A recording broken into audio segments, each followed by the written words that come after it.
Aujourd'hui, le mariage est à danger dans tous les pays du monde, dans tous les continents. Aujourd'hui, le mariage est dans un vraiment problème très sérieux. Pourquoi? Parce qu'il y a beaucoup de choses, beaucoup de réalités qui dépassent les hommes. Or, Dieu, quand il a créé le mariage, il a réglementé le mariage, c'est pour un objectif. C'est pour que le couple l'adore, la famille l'adore. C'est pour que le couple soit les reflets de sa puissance. Rien. Ils ont commencé dans les riens, dans les vides, mais ils sont arrivés à construire quelque chose. C'est parce que ils ont la vision. La vision détermine ton succès. La vision détermine, n'est-ce pas, les résultats que tu veux atteindre. Si tu n'as pas une vision, tu es bloqué d'avance sur tout ce que tu vas entreprendre dans tous les domaines de la vie. Tu dois avoir la vision. Tu étudies pour faire quoi? Tu fais le business pour quel objectif? Pour quelle vision? Et puis dans tout ce que tu vas faire, tu vas mettre des barrières, tu vas mettre des limites, tu vas mettre la clôture afin que tu puisses marcher selon la vision. Tous les hommes qui sont devenus des grands dans la Bible, dans la vie physique, dans la vie actuelle, dans le monde, ce sont des hommes qui ont eu la discipline. Ce sont des hommes qui ont cru à leur vision, à leurs rêves. Frères et sœurs, Dieu n'est pas injuste. Dieu n'est pas injuste pour créer des hommes riches et des hommes pauvres. La pauvreté, c'est un état d'esprit. La richesse, c'est un état d'esprit. C'est toi-même qui décides de quel côté toi tu vas adhérer. Si tu veux être pauvre, ta famille pauvre, tout de toi pauvre, c'est-à-dire tu es sans vision. C'est-à-dire tu ne sais même pas pourquoi tu existes. Tu es dans la catégorie des gens qui vivent pour les manger, pour les boire. Qui a marqué sa génération. Frères et sœurs, je l'ai toujours dit, réveille-toi. Dieu t'a donné une opportunité d'avoir un homme merveilleux, un homme intelligent à tes côtés. Dieu t'a donné l'opportunité d'avoir une femme exceptionnelle à tes côtés. Oh, réveillez-vous. Construisez votre vision. Mixez votre vision. Prenez le temps de discuter. Maman, tu rêves quoi? Maman, qu'est-ce que tu rêvais quand tu étais jeune? Qu'est-ce que tu veux faire? Qu'est-ce que tu veux devenir? Partagez ça. Partagez ces moments de qualité, ces temps de qualité. Ça va vous permettre de construire maintenant une vision et de marcher dans cette vision. Vous allez vous sacrifier dans la vision parce que vous croyez qu'après le temps de dur labeur, il y a un temps où vous allez récolter. La vision est comme une plantation. Dans ces pays ici, la République démocratique du Congo par exemple, il y a des noms qu'on cite. Quand vous regardez aujourd'hui leur famille, tu dis mais ce n'est pas possible. Quand on te dit tel est le fils de X, tu auras les larmes, tu vas pleurer. Tu vas te dire mais qu'est-ce qui se passe? Pourquoi? Parce que les parents n'avaient pas de vision. Les parents n'avaient pas de vision. Ils n'ont pas travaillé la vision. La vision ne les avait pas pris en charge. Et maintenant, la vision était incapable ou incapable de prendre en charge leur postérité, leur descendance. On l'a vu.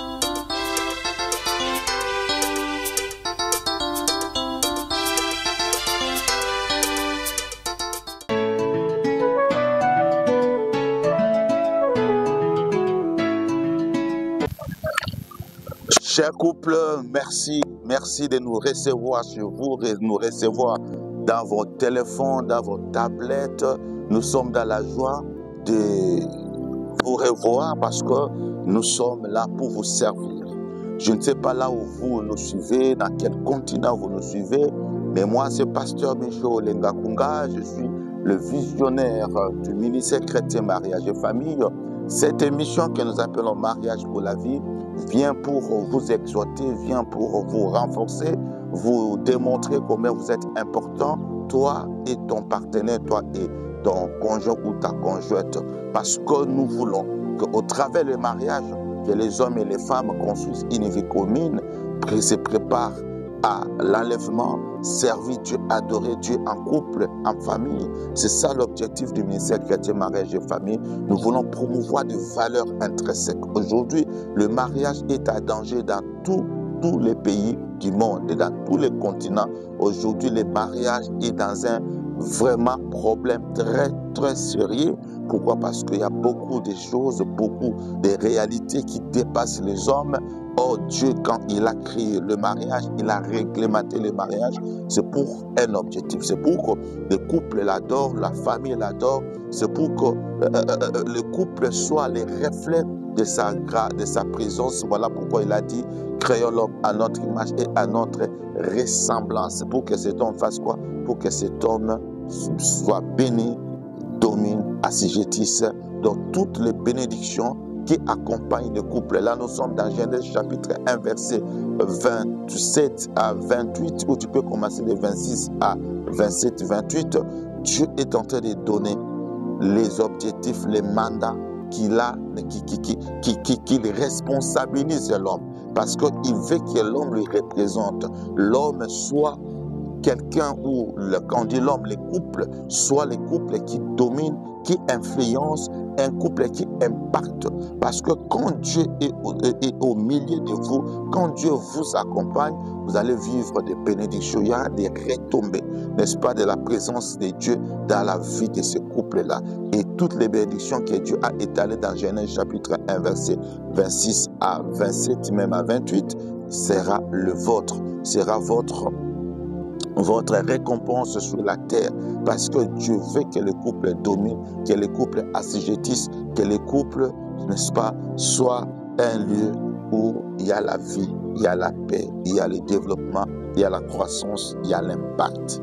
Voilà pourquoi, frères et sœurs, pour aujourd'hui, nous sommes en train de parler d'un thème important. Nous avions dit les 5 bases d'un mariage réussi et heureux. Nous avons des bases que nous devons, n'est-ce pas, construire les mariages sur, pour que le mariage soit impacté, pour que nous-mêmes soyons impactés. La première base que nous sommes en train d'exploiter s'intitule la vision et les objectifs. Donc, quand vous comprenez que dans cette base, il y a 2 éléments importants. Il y a la vision, il y a les objectifs. Alors, nous sommes en train de décortiquer d'abord sur la vision, parce que c'est la vision qui pousse à construire les objectifs. Tu ne peux pas avoir les objectifs sans la vision. Donc, tu dois commencer par une vision. Une vision, nous avions dit, c'est l'idéal. La vision, c'est un projet. La vision, c'est un rêve qu'on a de sa vie dans 2 ans, 10 ans, par rapport à un temps bien limité, bien déterminé. Et quand nous avons une vision, c'est-à-dire on a l'idée de ce qu'on veut qu'on soit, de ce qu'on veut que notre couple soit, à ce moment-là, on commence à construire les objectifs.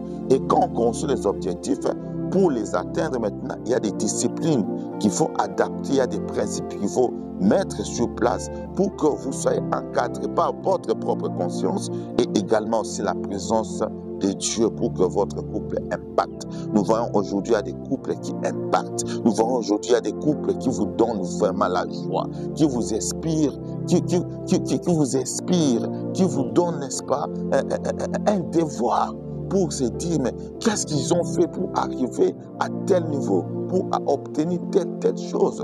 Il y a des gens qui étaient néants, qui n'avaient rien. Ils ont commencé dans les riens, dans le vide, mais ils sont arrivés à construire quelque chose. C'est parce qu'ils ont la vision. La vision détermine ton succès. La vision détermine, n'est-ce pas, les résultats que tu veux atteindre. Si tu n'as pas une vision, tu es bloqué d'avance sur tout ce que tu vas entreprendre dans tous les domaines de la vie. Tu dois avoir la vision. Tu étudies pour faire quoi? Tu fais le business pour quel objectif? Pour quelle vision? Tu veux devenir qui? Donc, il y a des gens qui s'embarquent dans des choses sans faire l'étude du milieu, sans faire l'étude, n'est-ce pas, de la chose. Et ils commencent à découvrir les réalités dans le mariage, dans le business, non. Et tu commences à regretter. Parce que tout ce que nous faisons est lié au choix. Tu ne peux pas faire un bon choix sans avoir une bonne vision. Voilà pourquoi nous nous embarquons dans des choix compliqués, dans des choix qui nous retournent, qui nous frappent plus tard. Pourquoi? Parce que la vision n'était pas bien définie, n'était pas bien éclairée, n'était pas bien ficelée. Aujourd'hui, nous sommes en train de souffrir, nous sommes en train de regretter. Mais rien n'est tard chez Dieu, rien n'est tard par rapport à la parole, parce que c'est lui le créateur, c'est lui l'accompagnateur, c'est lui le consolateur. Il est capable de refaire les choses avec toi. Le petit problème que nous avons, c'est comprendre pourquoi nous sommes là. Alors, dans cette première base qui est la vision et les objectifs. Le premier point, c'est la vision que nous sommes en train de développer. Et nous, si, après avoir introduit dans ce point important qui est la vision, le premier point que nous allons décortiquer aujourd'hui s'intitule « L'importance de la vision dans la vie d'un couple ». L'importance de la vision dans la vie d'un couple. Comme je l'ai dit au départ, la vision est la base. La vision est la motivation même. Quand la vision est dans toi, tu vas faire tout pour que cette vision arrive à son terme. Voilà pourquoi nous avions dit que dans la vision, nous avons 3 saisons de la vision. La vision à toi, donc toi tu portes la vision comme idée, comme rêve. Et là, tu vas mettre tous les moyens possibles afin que tu marches selon la vision que tu t'es donnée, selon la vision que Dieu t'a donnée. Parce que tout ce que nous sommes, c'est Dieu qui décide. C'est Dieu qui nous donne la plénitude. C'est Dieu qui trace la destinée. Or, l'homme seul est capable de forger de la destinée et d'engager Dieu dans le choix de sa destinée afin que cette destinée, cette vision arrive à faire quelque chose d'extraordinaire. Ça, c'est la première saison qui est très importante parce que quand tu connais ce que tu es, ce que tu as comme vision, ce que tu as comme rêve, tu vas mettre tous les moyens possibles, tu vas mettre la discipline dans tout ce que tu vas faire, tu vas mettre des barrières, tu vas mettre des limites, tu vas mettre la clôture afin que tu puisses marcher selon la vision. Tous les hommes qui sont devenus des grands dans la Bible, dans la vie physique, dans la vie actuelle, dans le monde, ce sont des hommes qui ont eu la discipline. Ce sont des hommes qui ont cru à leur vision, à leurs rêves. Frères et sœurs, Dieu n'est pas injuste. Dieu n'est pas injuste pour créer les hommes riches et les hommes pauvres. La pauvreté, c'est un état d'esprit. La richesse, c'est un état d'esprit. C'est toi-même qui décides de quel côté toi tu vas adhérer. Si tu veux être pauvre, ta famille pauvre, tout de toi pauvre, c'est-à-dire tu es sans vision. C'est-à-dire tu ne sais même pas pourquoi tu existes. Tu es dans la catégorie des gens qui vivent pour les manger, pour les boire. Or, une personne qui forge sa vie que pour les manger et les boire devient l'esclave du ventre. C'est-à-dire tu ne vas pas endurer, tu ne vas pas supporter la souffrance, tu ne vas pas supporter les prix de l'investissement dans la vision. Voilà pourquoi nous t'exhortons, cher couple, chère maman, même si tu es marié, tu as droit d'avoir des rêves, tu as droit d'avoir une vision personnelle. Tu t'es dit quand je vais grandir, je serai X, je serai Y. C'est ça ta vision. Ne laisse pas les circonstances détruire ta vision. Ne laisse pas le diable détruire ta vision. Tu dois rêver grand. Tu dois espérer à quelque chose d'extraordinaire. Tu n'es pas un produit d'hasard. Même si tu es dans le mariage, tu n'es pas respecté dans ton mariage parce que tu n'as pas une vision. Tu ne contribues pas. Parce que quand on parle du mariage, l'homme apporte quelque chose, la femme vient avec quelque chose et vous êtes en train de construire quelque chose ensemble et vous êtes en train de fusionner vos visions afin que ces visions-là deviennent une vision du couple, une vision de la famille et vous allez poser des actes qui seront, n'est-ce pas, encouragés, appréciés par tout le monde, à commencer par votre entourage, votre enfant. Beaucoup de gens souffrent parce qu'on n'a pas de vision. Beaucoup de gens souffrent parce qu'ils ne rêvent pas. Beaucoup de gens souffrent parce qu'ils n'ont pas de projet. Non, tu dois avoir des projets. Tu dois avoir des projets. Dieu t'a créé pour impacter. Dieu t'a créé pour que tu domines. Dieu t'a créé pour que toi, tu puisses se multiplier. Dieu t'a créé pour que tu puisses assujettir. Mais tu vas dominer. Tu seras béni sur base de quoi? Tu dois avoir quelque chose. Et cette quelque chose-là, c'est ta vision personnelle que tu as de toi-même, de ton avenir, de ton mariage, de ta postérité, de ta famille, de tes enfants. Tu dois faire beaucoup d'attention sur ça. Deuxième saison de la vision, c'est quand la vision maintenant te prend en charge.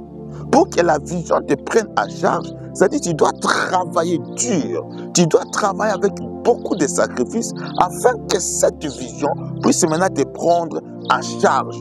La vision, quand la vision te prend en charge, c'est-à-dire que cette vision a atteint la maturité. Cette vision devient exploitable. Cette vision devient stable. Ça dit, tu avais un projet et le projet a abouti. Tu commences à travailler et c'est le projet qui commence à te nourrir, qui commence à te donner le sens.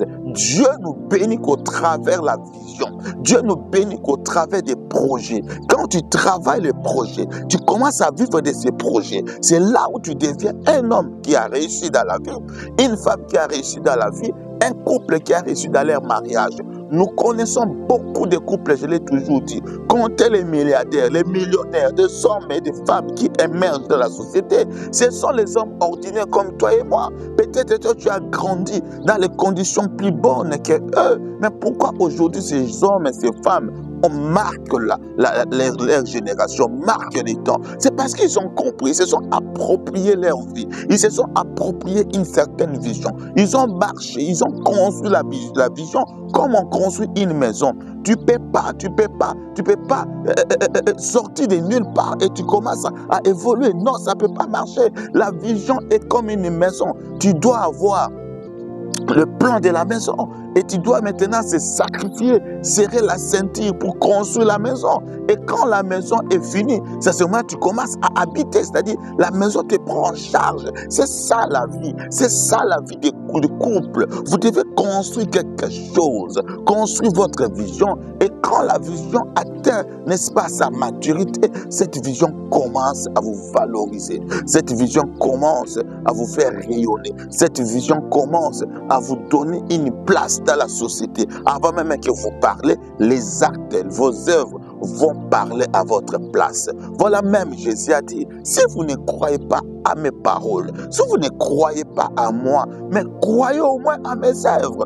Voilà pourquoi tu n'as pas besoin de beaucoup parler, mais ta vision peut parler à ta place. Ta vision peut te défendre, ta vision peut t'honorer, ta vision peut t'amener à un niveau où les hommes et les femmes diront oui, ça c'est un homme qui a marqué sa génération. Frères et sœurs, je l'ai toujours dit, réveille-toi.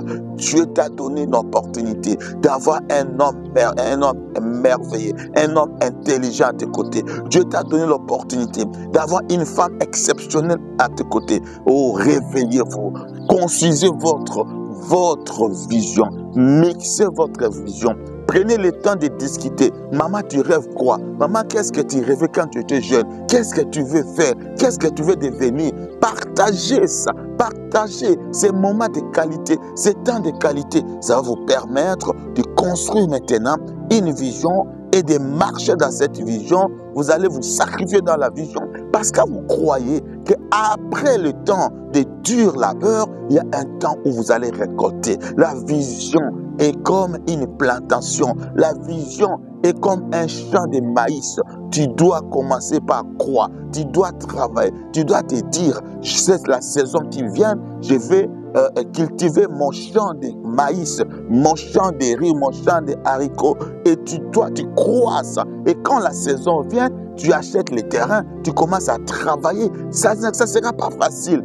Construire la vision n'est pas facile. Construire ton avenir n'est pas facile. Tu vas passer des moments difficiles, des moments compliqués, des moments de souffrance, des moments d'isolement, des moments où les gens vont se moquer de toi, des moments où tu vas rien, tu vas te retrouver même sans l'argent, sans rien, isolé du monde. Mais crois qu'après cette saison de souffrance-là, après cette saison d'investissement, il y aura un temps où tu seras couronné par l'œuvre de tes mains. Il y aura un temps où tes œuvres vont crier. Il y a un temps où les hommes vont compter tes immeubles. Il y a un temps où les hommes vont compter tes entreprises. Il y a un temps où ta famille sera honorée. Il y a un temps où vous allez faire rêver les autres. Vous allez donner l'envie aux autres de se dire si j'étais né dans telle famille. Non, frères et sœurs, il n'y a pas une famille spéciale. Ce sont les hommes qui font des familles avec Dieu. Non, je dis à quelqu'un, il faut ne se laisse pas intimider, ne se laisse pas impressionner. Si les autres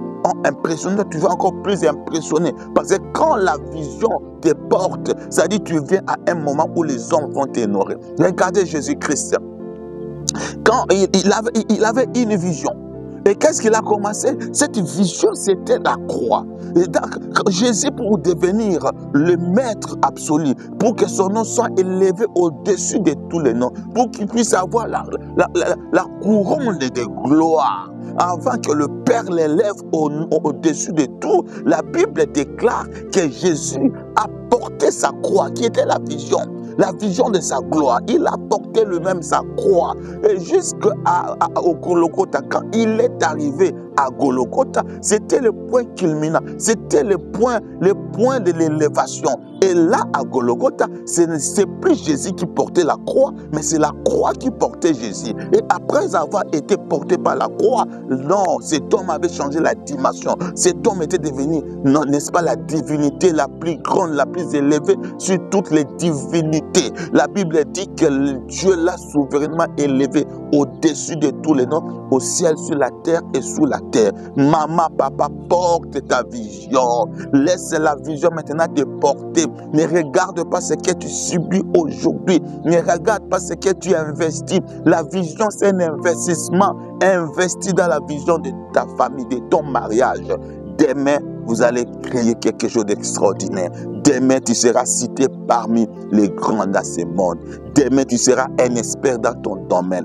Demain, ta famille sera honorée, respectée par tout le monde. Travaille dur. Associez Dieu dans ton travail. Associez Dieu dans votre vision. Vous allez faire de votre famille une famille exceptionnelle. Une famille enviée par tout le monde. Non, quand tu travailles à solo, tu n'as pas de gens. Quand tu travailles à cachette, il n'y a pas de gens, mais c'est dans cette cachette-là, c'est dans cet isolement-là que Dieu va forger quelque chose en toi. Voilà pourquoi ces hommes et ces femmes qui marquent les temps, ce sont les gens qui ont forgé les caractères, qui ont réveillé les lions, qui ont réveillé le succès en eux, parce que tu as quelque chose qui va impacter. Tu as quelque chose que Dieu a mis à toi, qui fait de toi un homme exceptionnel, qui fait de toi une femme unique. Réveille-toi de ton sommeil. Réveille-toi de ton sommeil. Le temps de la manne est passé et révolu. Crois à tes capacités. Réveillez-vous, couple. Donnez la vie à votre couple. Donnez la vie à votre famille. Faites de vos enfants des enfants aimés, des enfants enviés, parce que vous allez construire quelque chose d'extraordinaire. Voilà pourquoi aujourd'hui, il y a des gens qui se posent des questions. Il y a des gens qui accusent leur gouvernement, qui accusent les pays, qui accusent.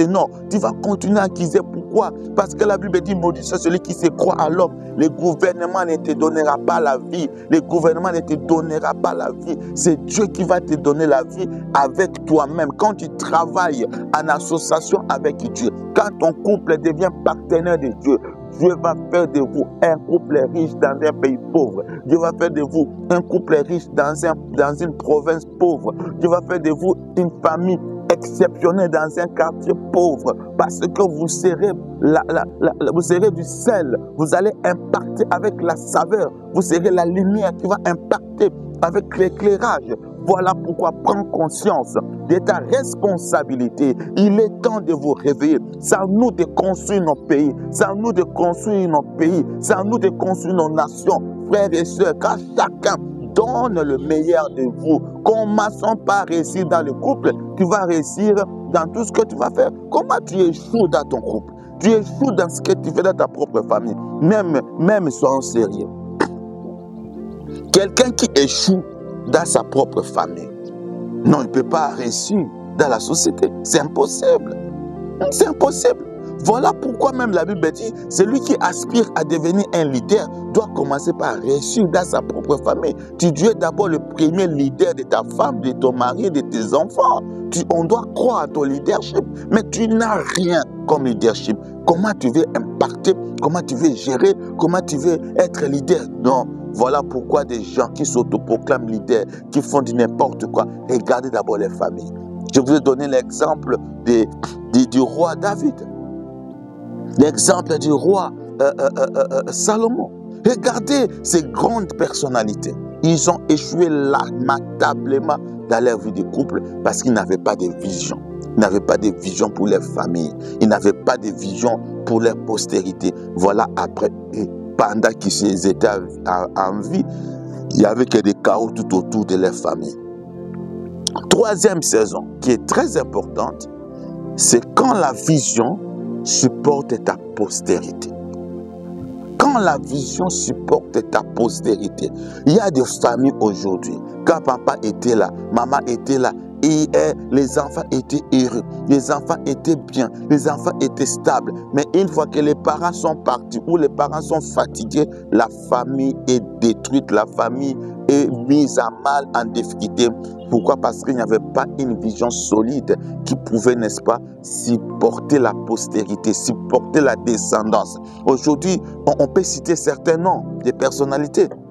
Dans ces pays ici, la République démocratique du Congo par exemple, il y a des noms qu'on cite. Quand vous regardez aujourd'hui leur famille, tu dis mais ce n'est pas possible. Quand on te dit tel est le fils de X, tu auras les larmes, tu vas pleurer. Tu vas te dire mais qu'est-ce qui se passe? Pourquoi? Parce que les parents n'avaient pas de vision. Les parents n'avaient pas de vision. Ils n'ont pas travaillé la vision. La vision ne les avait pas pris en charge. Et maintenant, la vision était incapable ou est incapable de prendre en charge leur postérité, leur descendance. Or, la vraie vision doit d'abord commencer par toi-même. Ça doit te prendre en charge toi-même. Quand tu es fatigué, tu es en retraite ou quand tu pars, la vision doit pérenniser, n'est-ce pas, la stabilité de la famille. La vision doit stabiliser l'élévation de la famille. La vision doit stabiliser les grandes choses. Nous regardons, nous connaissons certaines entreprises. Il y a des entreprises familiales qui ont fait plus de 100 ans d'existence. Donc, il y a des générations qui se sont succédées sur cette entreprise, mais l'entreprise est restée forte parce qu'il y avait une vision forte et la vision continue à être pérennisée parce qu'il y a des gens qui ont compris, les enfants ont adhéré dans la vision, la femme a adhéré dans la vision et cette vision est restée stable. Au contraire, ils ont ajouté d'autres valeurs qui donnent à cette vision une place aujourd'hui. Aujourd'hui, il y a certaines entreprises familiales, tu regardes, tu dis non, ça devient des institutions, ça devient des multinationales. Pourquoi? Parce qu'il y avait un homme qui avait une vision et il a travaillé la vision avec son couple et cette vision a été mal travaillée dans la famille. Et aujourd'hui, les parents ne sont plus.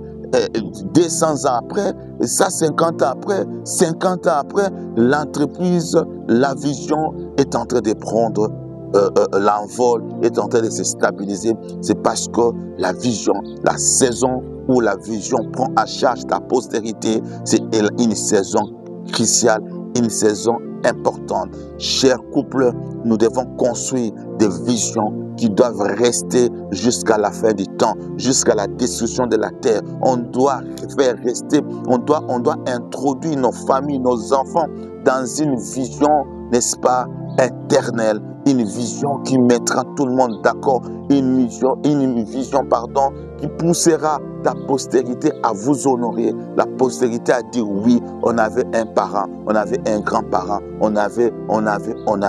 Donc, chers couples, tout est possible. Jésus dit, la parole de Dieu déclare qu'il met devant nous deux chemins, la vie et la mort. La vision, c'est la vie. Quand tu choisis la vision, tu choisis la vie, tu vas construire quelque chose dans la souffrance, dans l'humiliation, dans les difficultés. Chers couples, réveillez-vous. C'est vous-même qui peuvent donner la force à votre famille. Ne songez pas toujours à travailler chez l'autre. Ne songez pas toujours à écrire j'ai l'honneur. Vous-même, vous pouvez être une grande entreprise, construire des grandes entreprises, donner le travail à d'autres familles, soutenir d'autres familles. Tout dépend de la grandeur et de la puissance de votre vision. Voilà pourquoi tu ne peux pas marcher dans un mariage heureux, stable, si vous n'avez pas une vision. Et vous ne pouvez pas construire une vision sans connaître son importance, son impact dans votre vie de chaque jour. Voilà pourquoi, chers couples, il est temps de construire un mariage stable. La stabilité du mariage passe aussi par la stabilité matérielle, financière, spirituelle. Tout ça doit travailler ensemble pour que vous ayez une vie de famille heureuse. Voilà pour aujourd'hui. Nous sommes à la fin. Nous allons prendre un temps de prière, ce que nous appelons les prières d'intimité pour la famille, pour les couples. Vous vous posez des questions. Pourquoi telle souffrance? Pourquoi les choses ne marchent pas? Pourquoi il y a des échecs? Pourquoi il y a des difficultés? Pourquoi il y a la famine? Pourquoi? Vous posez des questions. Et ces questions ont impacté votre vie de couple, ont impacté votre vie de famille. Aujourd'hui, il n'y a plus l'harmonie, il n'y a plus vraiment la paix dans la famille parce que la souffrance, la pauvreté, n'est-ce pas, les manquements ont pris les dessus. Voilà pourquoi je t'en supplie, prie avec moi, entre, intègre-toi dans ces moments d'intimité avec Dieu. Tu n'es pas un produit d'hasard. Dieu vous a créé pour rayonner. Dieu vous a créé, vous a placé dans ces quartiers-là pour que vous soyez sa lumière, pour que vous impactez. Entre avec moi dans ces moments d'intimité, dans ces moments de prière. Chers parents, chers couples, il n'est pas impossible. L'impossible n'est pas de Dieu. Dieu ne t'a pas créé pour que tu souffres. Dans Genèse chapitre 1, verset 26 à 28, il dit: créons l'homme à notre image et à notre ressemblance, que cet homme soit béni, qu'il domine, qu'il assujettisse, qu'il se multiplie, qu'il soit fécond. Dieu t'a béni avant même que tu sois tissé dans le ventre de ta maman. Dieu t'a choisi pour que tu sois l'épouse de cet homme. Dieu t'a programmé pour que tu sois l'époux de cette femme. Vous n'êtes pas un produit d'hasard. Vous êtes un couple qui doit marquer la génération. Vous êtes un couple qui va sortir la famille de la pauvreté. Vous êtes un couple qui va valoriser vos familles. Voilà pourquoi crois en Dieu. Crois en Dieu. Père éternel, transforme, que les bénédictions de Genèse 1, soient notre partage. Seigneur Dieu, impacte une famille. Révèle la vision. Révèle, Seigneur, qui ne sont pas un produit d'hasard. Ils sont ensemble pour un objectif, non seulement pour eux-mêmes, mais pour que ton nom soit glorifié au travers d'eux. Bénis une famille, Seigneur. Ouvre des portes de besoins matériels. Ouvre des portes de besoins financiers. Ouvre des portes de relations et d'épanouissement. Parce que tu es le Dieu qui nous impacte. Seigneur Jésus, dans les opportunités, nous détruisons, Seigneur, tout esprit de pauvreté, tout esprit, Seigneur, de chasseresse qui vient envahir nos familles, envahir les couples. Seigneur, nous les détruisons, les liens de famille, les esprits de famille. Seigneur Dieu, que ta main puissante impacte un couple. Père éternel, toi tu es le Dieu qui prend les hommes et les femmes de rien. Toi tu les transformes et tu les brandis devant les autres. Seigneur Dieu, regarde ce couple, ils ne savent plus quoi faire. Ils sont au bout de gouffre, ils sont au bout, Seigneur. Ils ne savent plus, Seigneur, quoi faire.